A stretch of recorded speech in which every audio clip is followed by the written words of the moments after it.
Olá, gente. Aqui é o professor José Costa. Espero que vocês estejam bem. Começando aqui a nossa terceira semana de aulas, né? Terceira semana de atividades da disciplina Filosofia da Educação, o curso de Pedagogia, licenciatura em Pedagogia do Instituto Federal do Norte de Minas, no SEAD. Mais uma vez, é uma grande satisfação estar com vocês, né? Espero que vocês estejam acompanhando bem a disciplina, tenha sido produtivo nesse período até aqui. A gente entra agora na segunda metade do curso, e hoje a gente vai dar continuidade aos nossos tópicos. Na primeira semana, nós apresentamos a disciplina, né, juntamente com a prática da filosofia, o que é filosofia, trabalhamos a natureza da filosofia da educação e seus problemas. Num segundo momento, a gente tocou numa questão filosófica sobre a educação, sobre o impacto da educação nas nossas vidas, né, o que a gente chamou aqui de potencial transformador da educação. Nessa terceira semana, a gente vai lidar com um outro conjunto de problemas ligados à filosofia da educação, da área de filosofia da educação, né, que trata do conhecimento, né, como produzir e transmitir conhecimento, né? Mas antes disso, a gente vai fazer perguntas filosóficas mais específicas, né? A gente vai perguntar aqui o que é conhecimento, como que a gente produz conhecimento, né? Como que a gente transmite conhecimento. Essas duas últimas etapas serão fundamentais para o empreendimento educacional, né? Que é a nossa relação com o conhecimento da realidade. Então, aqui, minha gente, a gente já tem, né, uma prática avançada, né, no nosso trato, na organização da nossa disciplina, e a gente começa com perguntas bem fundamentais, né, o que a gente chama de conhecimento, né, o que a gente chama de conhecer, o que é conhecer algum aspecto da realidade, né? A gente vai partir aqui do princípio que nós somos todos, né, nós, seres humanos, da espécie Homo sapiens, né, todos nós somos agentes cognitivos, isto é, agentes que possuem cognição. O que é a cognição? É ser capaz de compreender a realidade, né? Mesmo crianças, jovens, adolescentes e adultos têm um aparato cognitivo, isto é, um aparato uma mente que é capaz de compreender a realidade, ok? Se eu mostrar uma caneta para uma criança e dizer que aquilo é uma caneta, ela vai aprender que aquilo é uma caneta. Repare, o vocabulário é aprender, ela vai trazer para dentro que aquilo é uma caneta. Então, um primeiro ponto é fazer essa pergunta, né? Essa questão filosófica profunda, né? Que é a base da educação, e ela tem uma série de debates ao longo da história. A gente vai acompanhar aqui alguns desses debates, né? De maneira bem básica, introdutória, para que vocês compreendam o que está em jogo. Então, a nossa primeira dificuldade em termos filosóficos é essa: entender como os seres humanos captam a realidade, como os seres humanos compreendem a realidade, como seres humanos usam a sua cognição, isto é, a sua capacidade, a sua inteligência, segundo algum vocabulário, para compreender a realidade. É importante que vocês compreendam também, gente, que não é um processo simples, né? A gente tem dificuldade até com as palavras para entender o que está em jogo aqui. Né? A filosofia já estudou o modo como nós compreendemos a realidade. Hoje a ciência, a neurociência, a ciência cognitiva, né? As ciências da mente tentam compreender isso, e é uma disputa, né? Uma disputa filosófica, uma disputa científica, que, né, a gente não compreende isso muito bem, né? A gente tem algumas hipóteses, alguns conjuntos teóricos para entender como que nós, seres humanos, compreendemos a realidade. Então, vamos lá.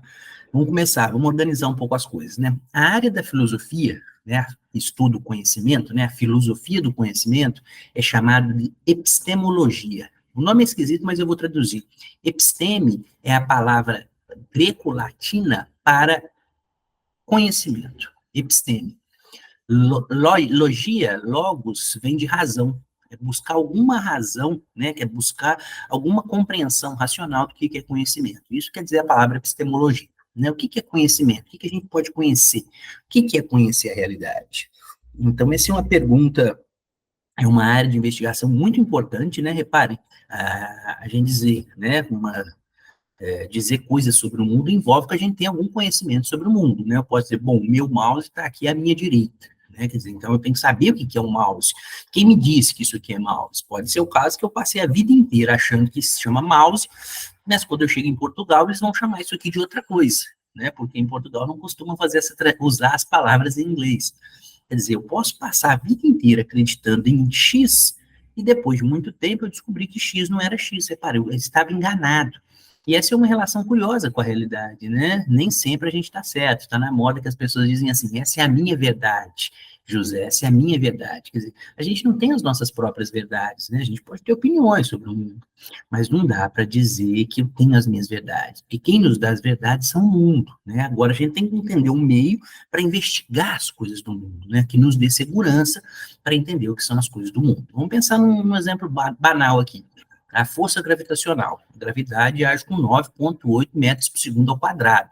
Seja aqui, seja em Pequim, seja em Buenos Aires, seja na Lua. Na Lua não, né? Na Lua vai ter uma outra força gravitacional. Repare, o ponto é que existem verdades e nós descobrimos essas verdades. Né? Quer dizer, eu não posso ter uma opinião sobre a gravidade, porque a força gravitacional vai agir independente da minha vontade. A grande pergunta filosófica é como que nós descobrimos coisas sobre o mundo, né? Aqui a gente tem um grande desafio, como conhecer a realidade. Boa parte dos nossos desafios envolve isso, né? Envolvem a nossa dificuldade para conhecer a realidade. A gente acabou de passar por uma pandemia, né? Até que a gente descobrisse como uma vacina poderia combater o vírus, o coronavírus, muita gente morreu. A partir do momento que a gente descobriu como combater esse vírus e produzir uma vacina, as pessoas pararam de morrer. Opa, parece que a vacina funciona. Reparem, descobrimos uma coisa sobre a realidade.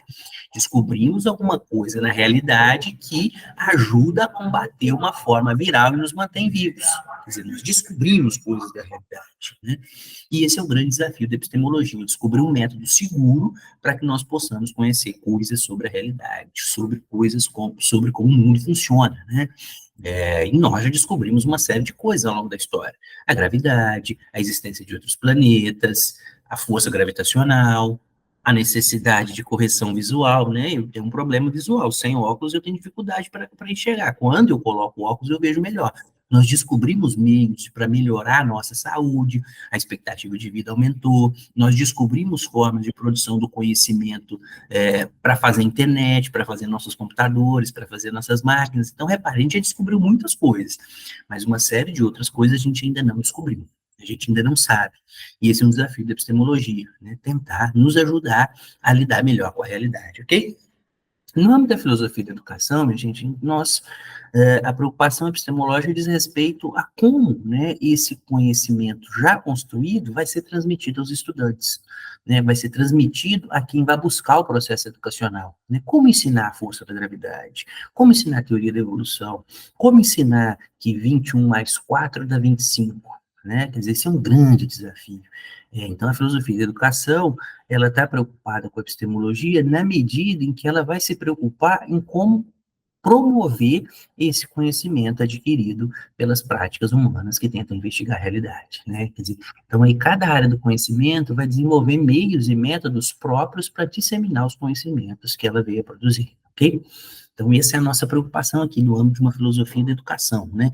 Como nós descobrimos as coisas do mundo? Como nós podemos transmitir essas coisas uns para os outros, né? Será que é só através da razão que as pessoas aprendem? Será que também precisa de experiência? Isso é um debate filosófico que a gente vai ver daqui a pouco, né? E é um debate fundamental para o nosso meio, modo de transmitir conhecimentos ainda hoje, né? Será que a gente só aprende só pela razão? Quando eu explico para o estudante que 21 mais 5 dá 26, né? Como será que ele aprende isso? Será que ele tem um processo racional de compreensão? Será que precisa de mais coisa? Né? Se eu mostrar lá as mãozinhas até dar 26, será que ele vai aprender melhor? Isso é um conflito, é um debate em filosofia do conhecimento que a gente vai ver melhor daqui a pouquinho. Okay? Então, nesse primeiro momento, tentei explicar para vocês como que a filosofia trabalha com conhecimento, né? Que perguntas ela faz sobre o conhecimento, o que é conhecimento, como nós descobrimos coisas sobre a realidade, né? Como que essas descobertas impactam a nossa vida, é um outro problema interessante da epistemologia, né? E sempre considerando que nós podemos estar enganados, né? Essa humildade epistêmica é fundamental na nossa investigação sobre a realidade, né? Imagine, né, na Idade Média era muito comum que as pessoas cavavam o quintal das suas casas e encontravam grandes ossos. Uma certa história contada dizia para aquelas pessoas que aquilo ali eram ossos de dragões, né? Quer dizer, as pessoas viviam com aquela ideia de que aquilo eram ossos de dragões. Com o desenvolvimento científico, passou-se a compreender que aquilo não era ossos de dragões, eram ossos de dinossauros, eram fósseis de dinossauros, né? Então, repare, as pessoas viveram suas vidas enganadas. E aí, quando se melhorou a compreensão da realidade, elas passaram a ter uma compreensão melhor do fenômeno. Okay? Isso acontece com várias coisas, né? Com vários momentos da história em que se tinha certeza de um fato, mas depois que nós investigamos mais um pouco, nós descobrimos que nós estávamos errados. Okay? A epistemologia também se preocupa com isso, com os limites do nosso conhecimento e as fragilidades daquilo que a gente imagina conhecer sobre a realidade. Certo? Então, esse foi o nosso primeiro contato. Daqui a pouco eu volto com a nosso segundo momento das aulas da semana 3. Um abraço, obrigado e até mais.